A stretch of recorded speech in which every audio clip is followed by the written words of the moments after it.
Guys, welcome back to Rice Camera Action. I'm your host as always, Geoff Gaudet. Once again, I'm joined with a friend of mine from Seoul. Can you please introduce yourself? Hi, my name is Rory Kelly. I'm a part-time comedian and improviser living in Seoul. I'm Yeah. originally from the UK. Yeah, so I actually invited the Rory in because he's actually a good friend of mine. We do comedy together. Sometimes when I'm in the mood, I also join him for improv. You've also done like a little bit of the Shakespeare, the Soul Yeah. Shakespeare. So he's a man of many hats, many Yep. hats. So yeah, so I just wanted to pick his brain, but also like get his opinion of what it's like being a performer, like because you do a lot of the weekend stuff and the evening stuff too. You're not really behind the camera, but you do the live performance stuff. Yeah. Yeah. So let's first start with the improv, right? So what I can you tell me about improv in Seoul? There are, as far as I know, there are two main English language improv groups in Yeah. Seoul. There's Seoul City Improv and there's Jam Improv Hmm. Seoul.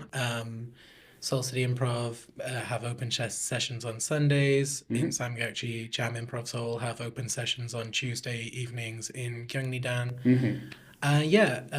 I do both of them. I think at the moment I'm the only regular member of both of those Hmm. teams. Hmm. I love improv. I think Yeah. it's great. In Seoul, apparently there was a lot more improv before the pandemic, and then Right. Yeah. it's kind of slowly inching its way back to what it was. Hmm. I really wish I could have. I did not move to Seoul until after the pandemic started, Yeah. so Right. Yeah. So yeah, how long have you been in Korea? I've been in Korea for 3.5 years. I've been in Hmm. Seoul for 2.5 years.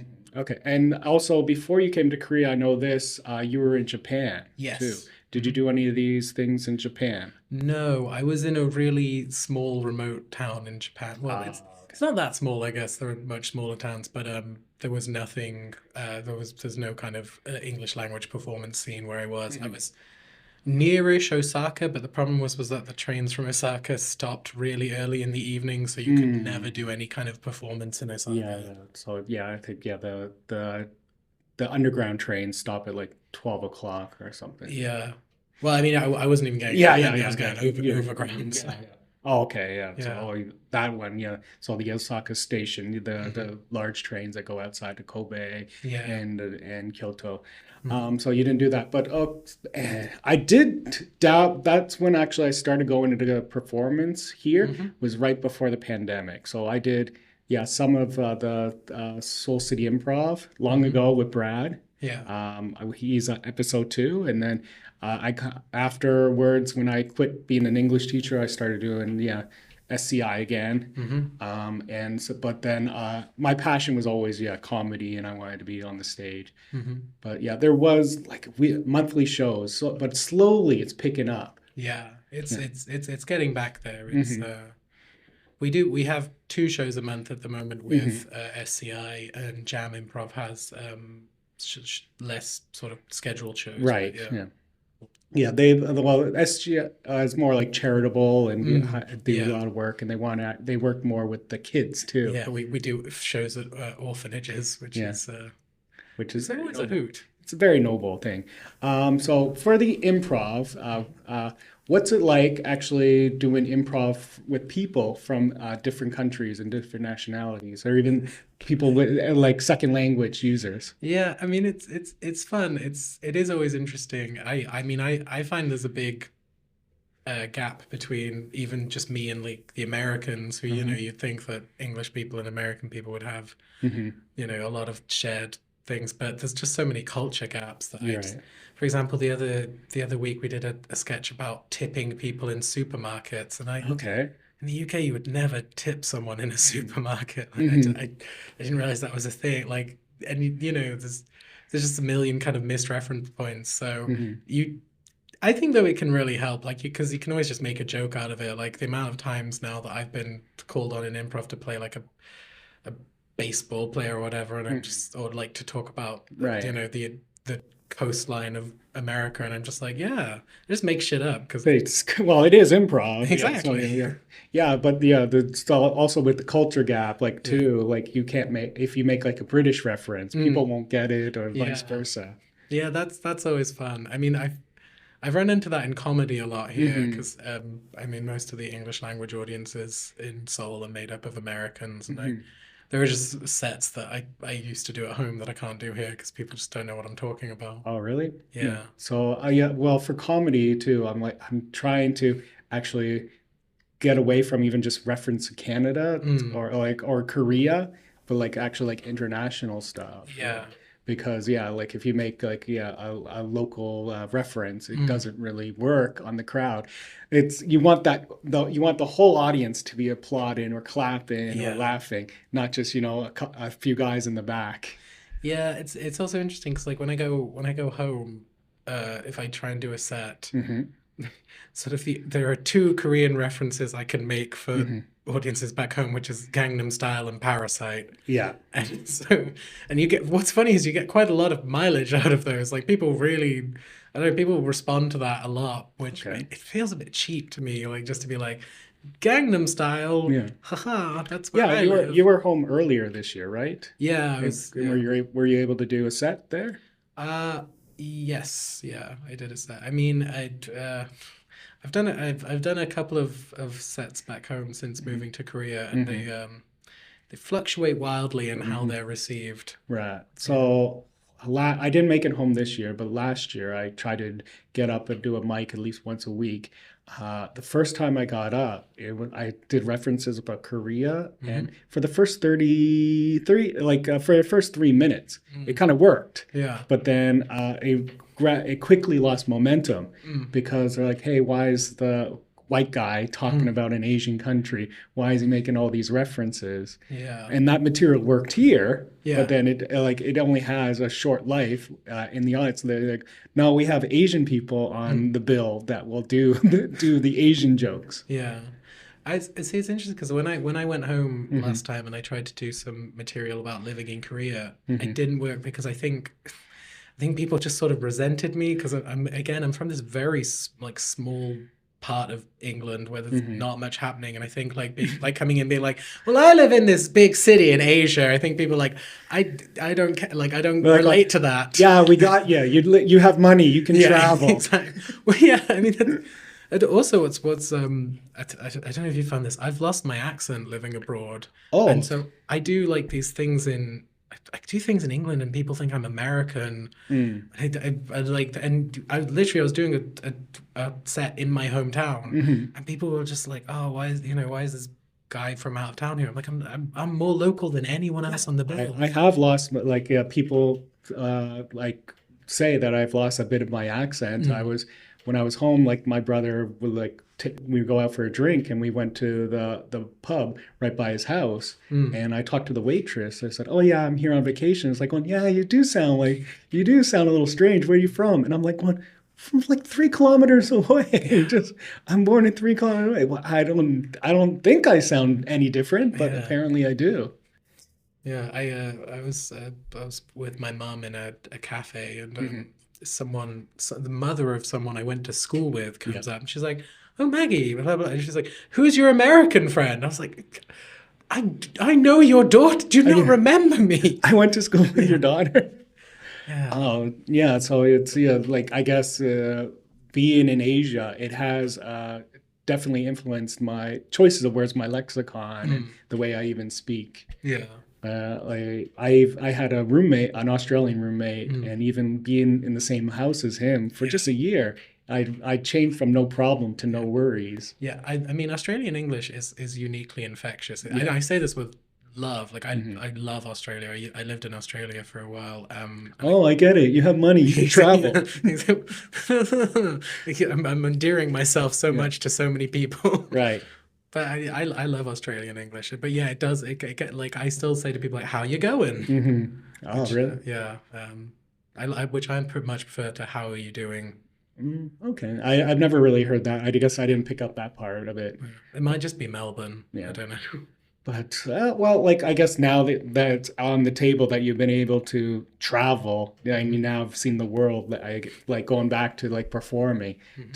Does that help you as a performer for the improv, for the stand up? I think so because I think it just gives you a lot of different. I mean, if nothing else, it gives you different material, but it also Hmm. means that you have a lot of different in like reference and in because like in one of the forms we do in improv is this is called ask hat or monologue. So Hmm. you're given a topic and you Hmm. you tell a story, a real true story from your life, and then they do scenes based on that. And it's like having travel, it just gives you more kind of in points. So Hmm.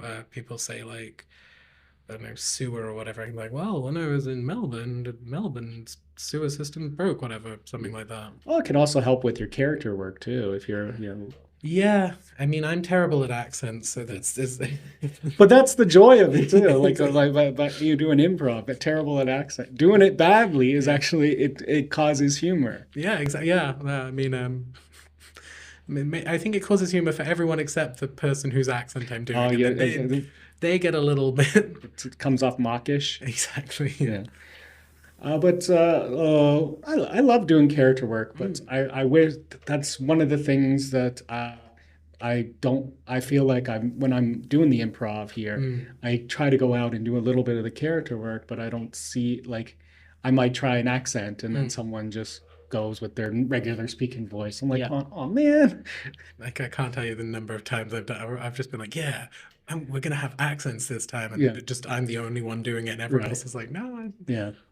that's fine. Yeah, well, yeah, that's like I guess a level that people like go throwing themselves at. Maybe they still don't have a level of comfort on the Mm. stage. They still don't know who they are, and then you have to know who you are before you become someone else. Yeah, I think also though it can also just be a funny joke Yeah, if someone if just one person has an extreme accent that they're doing and everyone else is talking normally. yeah, yeah. It's Okay. it's like it's a way to turn the because you're Hmm.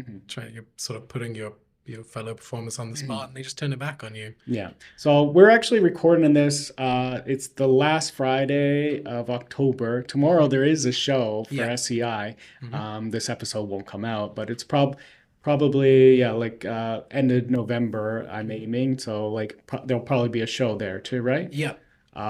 Which days are they normally? Saturdays, although so that yeah, there is a show tomorrow which is Saturday, and Yeah. then there's a show in November on a Friday, and then I think the show at the end of November will be back on Saturdays. Yeah. Normally Saturday evening. Yeah, and like just for reference, I talked to James actually, Yeah. but can you tell like where SEI is performing?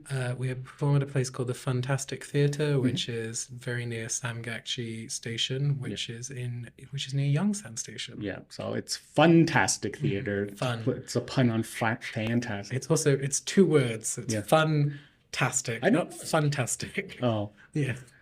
they I, did that.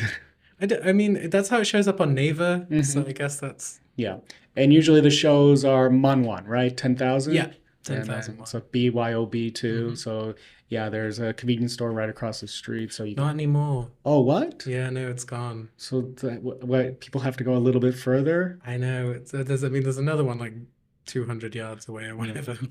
Yeah, yeah, but yeah, usually it's in the evening. Hmm. Like it's a fun group, so I suggest yeah, if you're free on a Saturday or even a Friday night to check it out. Like it's Mm, going to be creative too. yeah.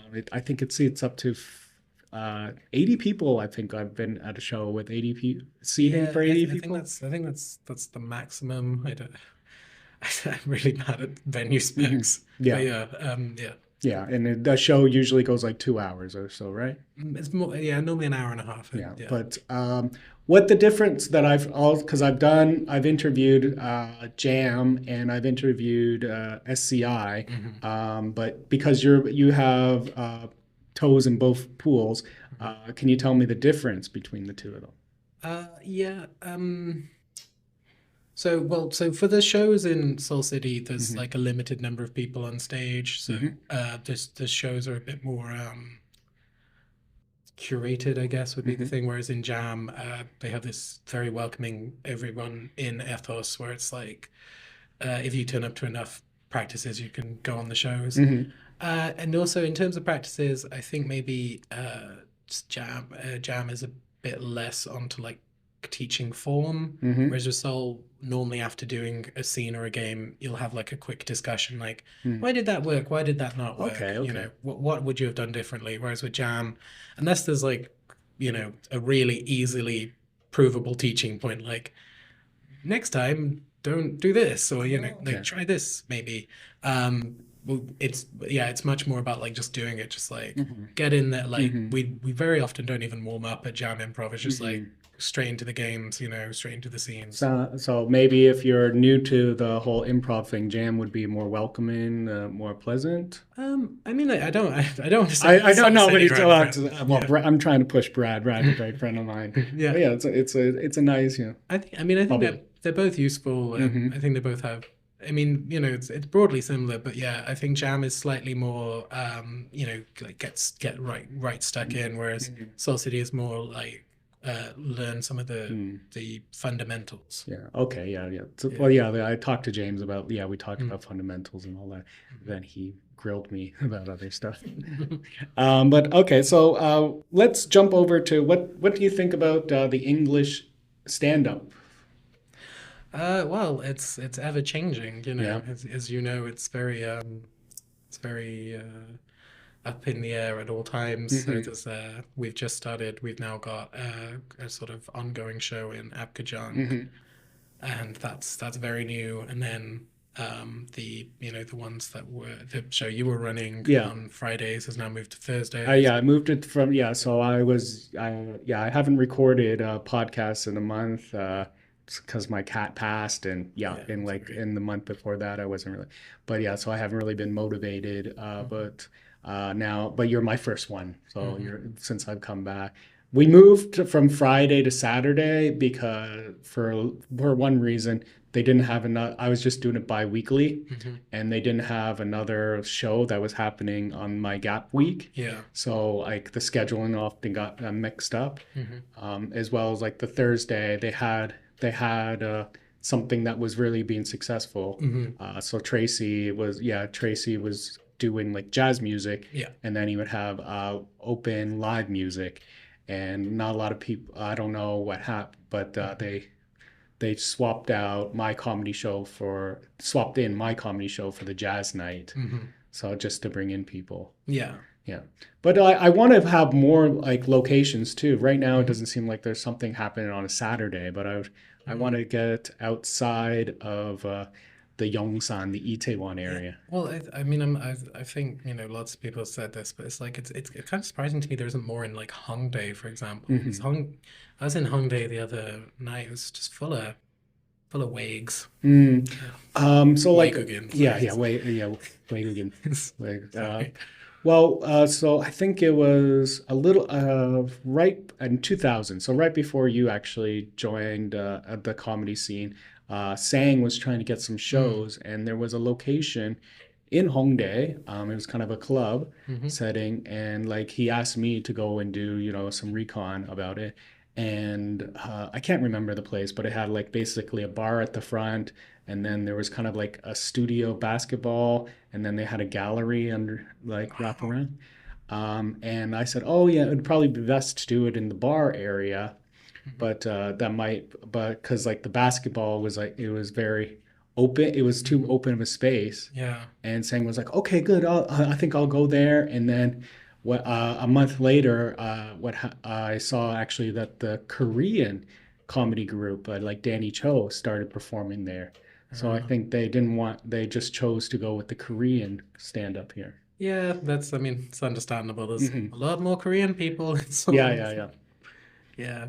But I mean, it's fun. It's a fun scene. Hmm. There's a lot more of it in here than there was where I was in Japan. Okay, so Yeah. But yeah, it's interesting. It's again because we were talking about like cultural references yes. earlier. I do find it interesting that because if you have an audience of people who like English speakers in Seoul, Hmm. you can get like really specific references going, which Yeah. I quite like. Like I remember one time we were doing a show and there were lots of couples where it's like one of them was Korean, one of them was a foreigner, Yeah. and you just went up and you're like, wow, when did this become a visa office? You know? Yeah. Yeah. Yeah, and stuff like that. And yeah, because I feel like 90% of the people, the English speakers here are teachers, so you just Mhm. get so many jokes about teaching and Right. Yeah. yeah. I really, yeah. Well, that's the problem. Like people, they were most of the foreigners that meet in these places, they're English teachers, Mhm. and they're not very happy with their job. But then the first thing that they do when they finish their work is Mhm. find other English teachers to complain about being an English teacher. Yeah. Yeah.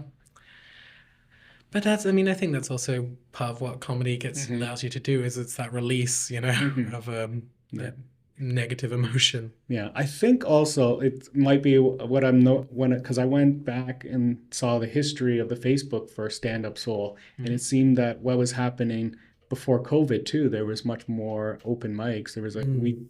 There was maybe a weekday and a weekend Mm. for some places. Yeah. Yeah, weekly, but it seemed like the pandemic really killed a lot of that. Yeah, it's a shame. I mean, it's one of the reasons why, because I've done stand up for years, but Yes.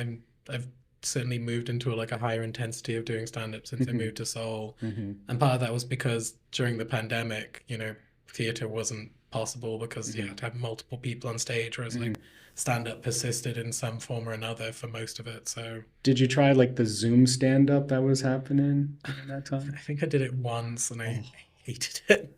oh. It's like, I mean, obviously it's better than nothing, but like, Hmm.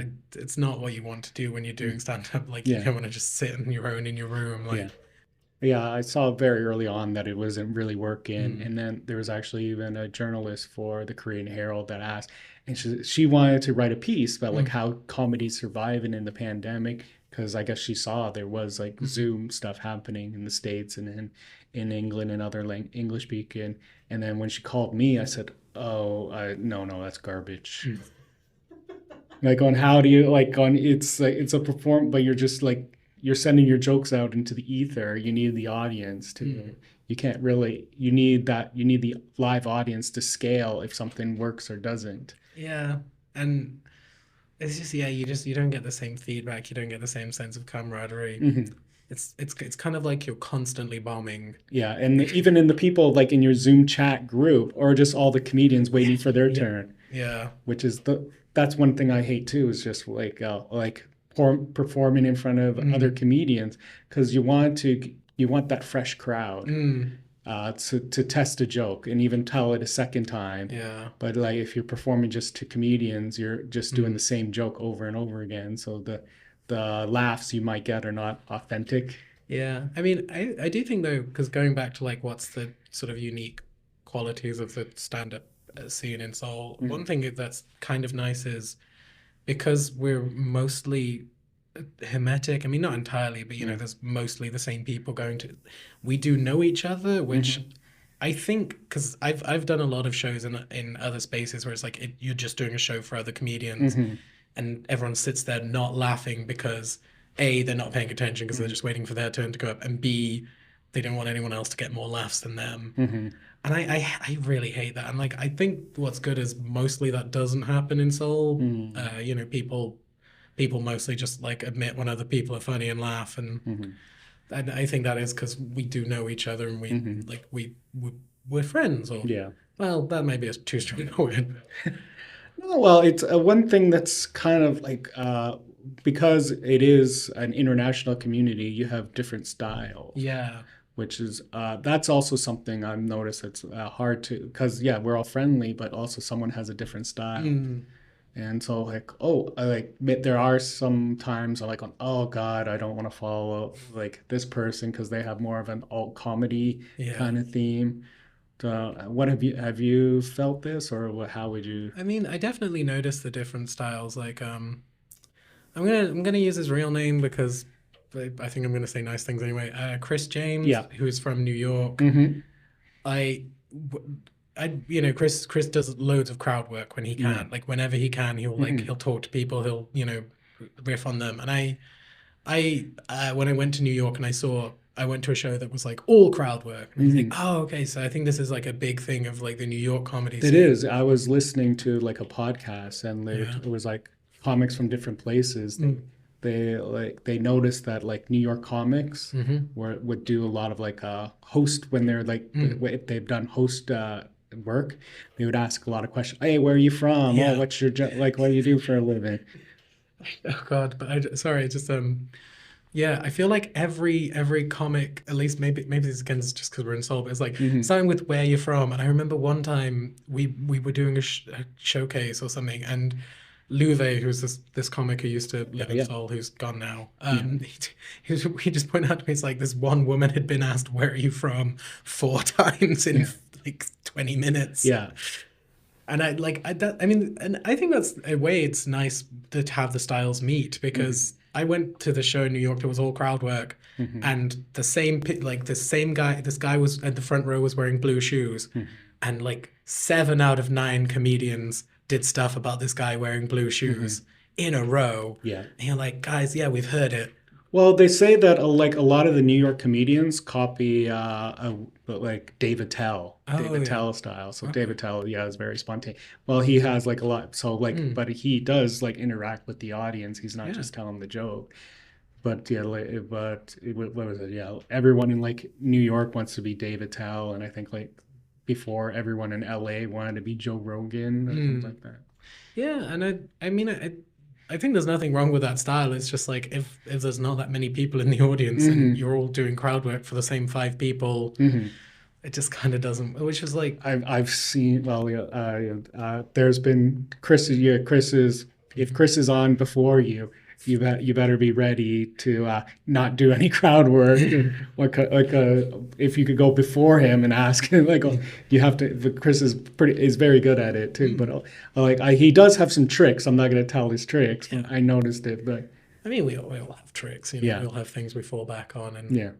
I think that's good. Yeah, yeah. Well, it helps you. Yeah, like so I'm trying to figure it. Yeah, like Mm. interact more with the audience, but stay away from these whole like name, occupation, residence. The thing is, like, I'm really bad at crowd work Hmm. because I'm naturally quite a mean person. Hmm. And so my first instinct is just to sort of say cruel things, Uh, and not necessarily funny things, just like kind of be mean to people. And then that doesn't really help. So I'm just very bad. I just get stunted or stulted because I'm just like, uh, yeah. so you want to focus more on your material. Yeah, I mean, I want to. I mean, it's an area I'm trying to improve in, Yeah.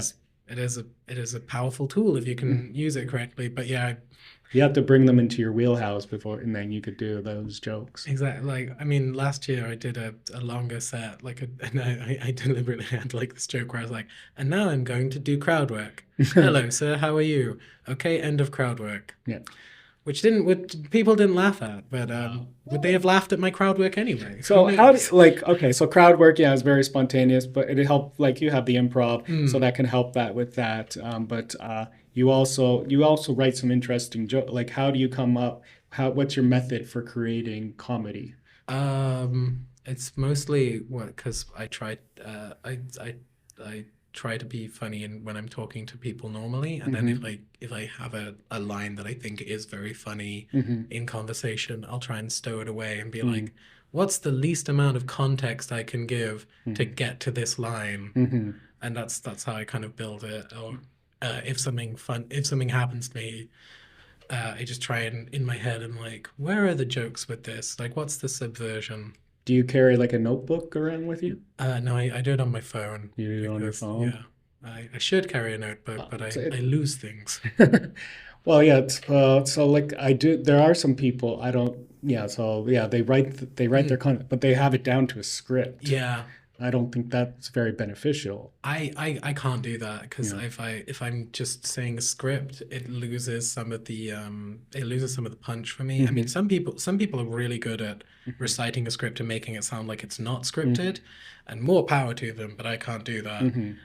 Also, I think some of my favorite jokes come from the kind of in between bits. Hmm. And one thing I find really interesting is I think audiences can tell when something is extempor or contemporaneous, like Hmm. when you've literally just come up with that joke then, and that normally gets the bigger laugh. Right. Because then if you try and say it the next time as just Hmm. part of the set, it never gets as big a thing. So Yeah, the magic. Well, yeah. So yeah, like, there's some type of magic. Yeah. yeah, exactly. Yeah, doing improv, it is really funny to me that audiences are much more forgiving for improv. Hmm. They laugh at things that you wouldn't laugh at in a Hmm. scripted show. Hmm. And I don't know. I just don't know quite what it is, but there's something that gives it away, and people are like, Hmm. oh, they just came out. That's clever. Yeah. Yeah. But yeah, I think it's too, for me, I don't like people that write it down versus script because it's too much of a crutch. And it should be, yeah, like, well, more spontaneous or Mm, just loosely, a loose form. Just you mm, have points, you should just have like little gaps and get from A, and then how mm. do I get from A to B? And like, oh, I said this at the end of this Yeah. joke, and like, oh, hey, oh, I don't have to go to C, I could jump to E, which Yeah. is a better thing. But people that have it down to a script, they first they think the laugh point is somewhere, and then Mm. when they don't get a laugh, boom, Yeah. that kills the momentum. Or Yeah. the script, or they have too much, like the laugh point that Mm. they pictured in their head goes on a little bit too long, and Yeah. then they get the light and they go over time. Also, I think like a lot of the time, if you script it, you kind of end up saying way too many words Hmm. because that's I think it's just you can communicate things a lot quicker than you think Hmm. most of the time. Hmm.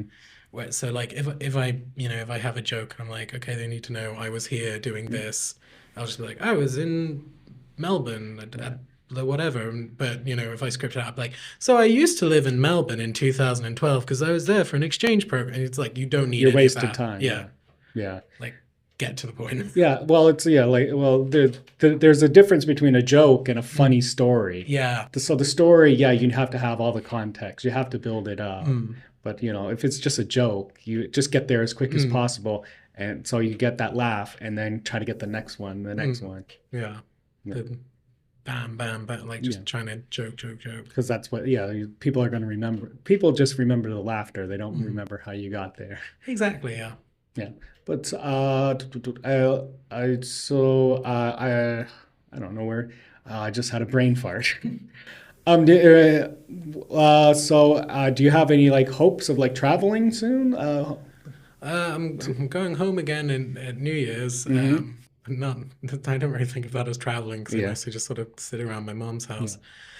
Yeah, I mean, I want to travel. Like, I want to try and do some more comedy in like other places because it is always fun. And also, the great thing is you can just use old material and no one's heard it before. Right. Yeah. But yeah, I mean, like I did some comedy in Amsterdam this summer, and that was great because a lot of my comedy is based on like I'm a gay man and I talk a lot about gay stuff, and then Hmm. as I use this joke Gay now. man family. Yeah, but like I use this joke in Amsterdam where I was like, well, normally I get a lot of mileage out of being gay, but everyone here is gayer than I am, so I'm kind of find out if I'm actually funny. Oh yeah. Well, that's one of the things why that's why I kind of took over a job like producing, because like I wanted to also network with, because Mm, often they'll, like, maybe once or twice a month there'll be a traveling comedian that'll mm, come, and hey, and they'll get in my DMs and they'll say, hey, do you have a show? I'm like, yeah, and like that's networking. So yeah. I didn't get an opportunity this year to Mm. travel, because I got poor.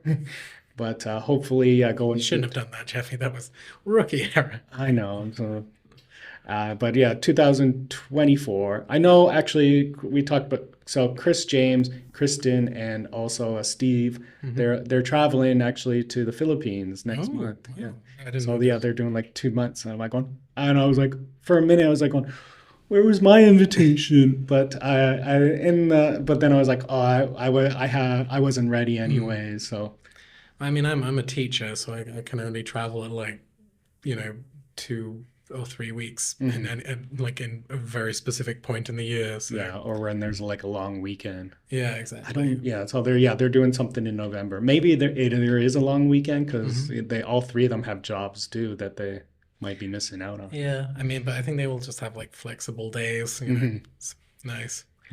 Yeah. Yeah. Well, is there like would you like to leaving like perform in the States? Yeah. I mean, I did I took quite a long holiday in America Hmm. last year, and I did a lot of comedy while I was there, and it was Okay. very interesting because in places where I didn't think I would be very popular, I Where did you like where? well, so I did it in Los Angeles, and I did it in New York, and I did one show in Kansas. Geez, Yeah, okay.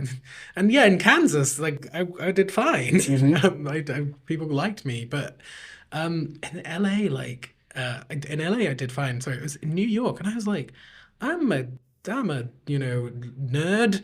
That's my stereotypes of New Yeah. York is like that. They're like bookish intellectuals. Like Hmm. I was like, oh, I'm like that. Nope, Yeah. nothing. And I think maybe it's again because it's a style thing. Like I don't talk to the audience that much. So They're the people there were more accustomed to the whole like yeah, interact, like, not really material, but they're yeah. just like on the people like actually like creating a bond with each other. Yeah, I mean, I think also, as I said, a lot of the shows I did in New York were everybody just waiting for their turn to go up, Yeah. which is never fun. See, like one of my dreams, in my bucket is to actually, yeah, to once I get tired of Asia, to move to the States, yeah, and Yeah. try to do, and like, yeah, and I was l- I was thinking New York, or LA, Mm. but now Austin's also a big place Oh, too. really? Oh, okay. Yeah. So, well, that's all because like Joe Rogan moved there, and then all his friends moved there. So, and then like they opened up all these comedy clubs. Hmm. So, but I'm like, but in LA, people are telling me LA is just now the scene's dead. It's more actors waiting for trying Yeah. to practice their being funny so they could add it to a Yeah. reel. I did I was in the I was in Edinburgh for the Fringe this Hmm. summer, and the legacy of Fleabag, like Fleabag being this funny show that became a BBC show and then like like a Mm. worldwide phenomenon. You can see a lot of like I saw a lot of sets where I think people were just like, my life would make a good sitcom. Wink. Oh man. But also like Canada, I think Canada, it's just a stepping stone. So Mm, if I was to leave Korea mm, and go to England or go to, yeah, back to Canada, mm. really I'm just working hard just to Yeah, get to go to the States. So why not just cut out the middle, cut out the yeah, fat? yeah. No, I mean it's yeah. Yeah. I don't Yeah, I mean I have these dreams of going. I have these Yeah. dreams of just sort of packing up and being like, I'll just go and try and make it.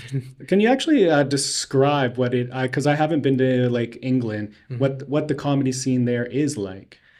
Um, it's very disjointed. It's Okay. very the thing is, I'm sure there is a lot more than I have found, but like Hmm.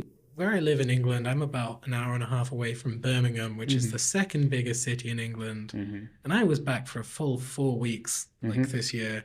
And I Googled extensively and I could find no comedy open mics in Birmingham during that time. And I'm sure they exist. I'm sure they do. Hmm. I have no idea how to find them. And like it's there is a comedy night near to where my mom lives, so I've done that one a couple of Hmm. times. But it's once every 4 weeks, Hmm. and it's very up in the air. Yeah, it's like a 3 month sign up Yeah, list. well, yeah, exactly. It's because people don't have many opportunities. So, Hmm. and yeah, it's I feel like it's less easy to find, but Okay. again, I mean, there are loads of things in London. Hmm. Like, London is, I'm sure if I went to London, I could find multiple things. But Hmm. again, you're competing with a lot of people in London, so you have like you really have to be on the ball, like trying to find things. And B, it's expensive to go to London, and it's expensive to exist in London. Okay. Well, Yeah, we have our friend Sang. He's there right now yeah, doing comedy. yeah. But the only thing, like, I think he had a rough time when he first got there. I'm only following like what he's doing on social media, so I'm Mhm. not really sure. But yeah, he had a hard time go like at the very beginning trying to break in. But it seems now that he's getting up on some shows. Yeah, yeah. I mean, I met up with Sang last time I was in the UK. Yeah, he seems to be doing well, but yeah, again, you have to stay for a long time and you have Hmm. to really grind it out. Hmm. And I think that just the fact is that in the UK there are just fewer opportunities than in somewhere like New York or wherever. Sure. Um, Also, the thing I found really nice about New York was there were open mics during the day, Okay. which was like, because like I was on holiday, so I was like, oh great, I can go do this now. Hmm. Whereas in London, I feel like they are always in the evening. Yeah. Like there is. I'm sure they exist, and I'm just not finding them. But Mm, because yeah, I can take a day trip to London, but if I have to stay the night in London, that is a lot of money. yeah. Oh, it's okay. Hmm. Mm.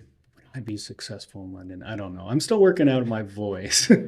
I mean, thing is, I don't know because like I know that uh, British accents in America, I know roughly how those go Hmm. down, and you have like a certain exoticism, but Hmm. we actually have like quite a lot of North American influence in the UK, so I don't think it feels quite as like exotic. Right. I don't. I mean, just purely on a material level, I'm sure you'd do great. Well, I've been also there's like Roast Battle. Roast Hmm. Battle was like a show that was on Comedy Central. They had Yeah. then they franchised it. Then the pandemic happened, but now they've actually I've been following this on YouTube. They have like Roast Battle League, Mm. and so it's basically eight American cities and Hmm. then eight international cities. Ooh. And right now, London is actually like number one for international. Yeah, that makes sense. That they're all pretty mean in London Yeah, and most. then number two, I think it's a tie between Japan, Tokyo, and Scotland. But some of like half of the performers on Scotland and on the London are yeah they have an American accent. Yeah, yeah, that makes sense. When you say Scotland, do you mean like Edinburgh or? I don't. It Okay. just said Scotland. Okay, the Yeah, city of the Scotland. city of Scotland. Yeah, it's. I know. I actually now that you say that, I didn't realize it. Yeah, just the city, because Yeah, it's the only one that's called the city. Yeah, it's the only one that's actually just a country. yeah. No. I mean, maybe it's because they picked from like several different scenes. Mhm. So yeah, I don't. I mean, I haven't seen this, so I don't. Oh no, no, but yeah, I said yeah, but well, Toronto's on there Hmm. too. Like, but Toronto's like almost in dead last. Oh, Well, but there are funny people in oh Toronto. yeah, I think it's just yeah. and like they had like when it was starting, like the people like when they were applying, like they Hmm. got the jokes that they were telling were killer, and that's how they got in. But I Hmm. think what happened there is they had a location problem, and Hmm. they just weren't doing enough shows to stay it because like these other cities were doing like yeah like a roast show every week to get Yeah. points, and Toronto was like doing it I think like early Saturdays, and I think they moved it to a Thursday. I also wonder if like maybe just they were doing funny jokes when they weren't roasting people because again, Yeah, a roast is a very specific format. So yeah, well as well I think also there was one of the TV stations also hmm. did like Canadian roast battle, and I Hmm. think a lot of the comedians that got Toronto's foot in the door Hmm. then like signed like they wouldn't do like other like competing roast stuff so they can have TV credits or something. Okay. So I think that might have happened. So that the quality also dropped. Yeah. Okay. Well, Do you think we would be able to do something like that in Seoul, um, or just go for the whole country, South yeah, Korea, yeah, the city of South Korea. the city of South Korea? I mean, I know there's a scene in Busan. I don't Yeah, know how many they have a people are in monthly it. show, Yeah. but then I haven't met her yet. Like Minji Ku. It's a Kyopo of Korea, Okay. yeah, American-born Korean. I think maybe she does the Apgujeong shows. She was some of the Apgujeong. She like started Yeah. pushing it, but then I started following her on Hmm. Instagram, and Yeah. She then went down to Busan. I think this week and actually did a Korean stand-up show. Yeah.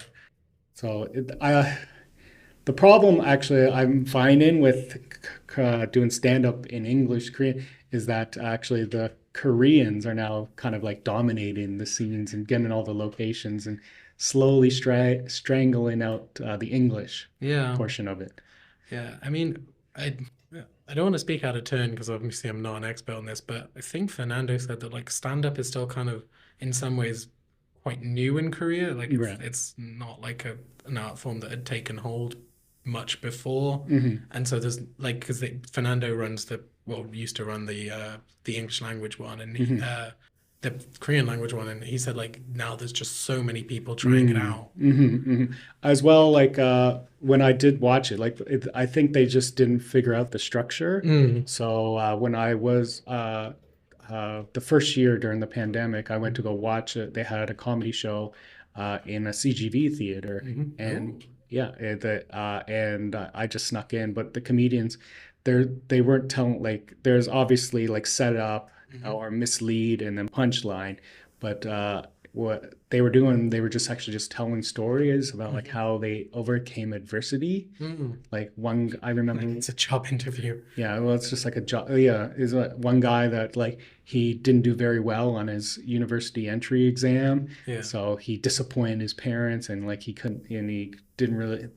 They wanted him to be successful, but he wasn't smart enough to do it. But then he started hanging out with these funny people and started doing sketch comedy with them, but still like they never really got recognized on the stage. But then one day they came up with like this one good sketch, and they got a stand innovation. And then when he looked in the audience, he saw his parents there clapping. That's lovely. It's a lovely story. Had jokes, that would be a great Yeah, set. But but yeah, that's basically he was just telling a story that was yeah. funny or something like that. But like, yeah, when I was watching it, some of the stuff early on, you would get more claps than Mhm. laughs. Yeah. So they were, yeah, but that's not really what you want as a comedian, right? Yeah, exactly. So yeah, but I think now, because I said his name, like Danny Cho, he was doing comedy in the States like for many years, Mm. and then the late 2010s, he came to Korea and he basically started improving his Korean so that he could do Mm. stand up. And some of his early stuff, like it was 80% Korean, and then he had to sprinkle in the words in English that he Yeah. didn't know. But now he's at like he got to meet other people that wanted to also recreate the Korean stand-up scene. Mm. And now, like, yeah, they have the comedy group, Seoul Comedy Club Mm. in Jongno. Yeah. But I reached out to them because like they had an English show earlier this year, and I said, "Hey, you have any interest of doing another English show?" And they're like, "No." It was pretty success. Like there was about 70 people in the audience, and Oh, it was sweet. and it was like $20 for a ticket, and Yeah. so it was a success. But I think so it was the show was Danny Cho, then William was one of the features. William Peck? Yeah, William Yeah. Peck. Yeah, William Peck. He moved back to Chicago, so follow William Peck. Mhm. But then they had Walter Park, I think his family name was Park, which was a traveling comedian Mhm. from the States. Yeah. And he was the closer. He did like 40 minutes. He did mostly just crowd work too. Mhm. But like, yeah, it was a big success. But I think I've heard William didn't really get the audience. Like he was given like 10 minutes, and at the 7 minute mark, it seemed like yeah he wanted to save. He ran out of like the material that he had for that day, and he had to. And then he was like, and he was hoping. I think he was hoping to be invited back to do another 10 minutes, but he had to go into the bank, into Yeah. the vault, and do like close on a laugh. Yeah. Oh, that's sad to hear. Yeah. That's But you and I'm doing the Apgujeong one too. Mhm. So tonight Yeah. it's 10 o'clock. So hopefully that place gets more popular. Yeah, I mean, this is such a lovely space. Like Hmm. it looks great with the city backdrop. Like Hmm. it looked like it's really really gorgeous Yeah, place to it's better perform. than all these stupid bars we've been performing at for 2 years. Well, it's like the revelation of having the furniture seated Yeah, pointed towards the stage. yeah, It's wonderful. uh, yeah. Change the industry. Sometimes when I go into places, they haven't really set up for they just like going, okay, here's your mic stand. I'm like going, well, half the chairs are facing the opposite direction. One time I did a show. This is like the worst venue I've ever done in. I did a show in a brewery Hmm. while the vats were turned on, Hmm. and I was stationed in front of the vats Hmm. with a microphone, but the Hmm. speakers were also next to the vats. So I was saying all my stuff into a microphone, and about 10 yards away were groups of people who had come for a brewery tour who did not want to listen to me, and luckily didn't have to because they couldn't hear me. Jeez, okay. Well, I'm just going to cut you off there. Thank you for joining us. Do you want to plug any of your social media? Yep, I'm on Instagram at Rory Kelly Comedy, no spaces. I'm also on Blue Sky at Rory Kelly. Blue Sky is the Twitter replacement because I'm Oh, not on Twitter anymore. you're So not going to go X? no, I'm not.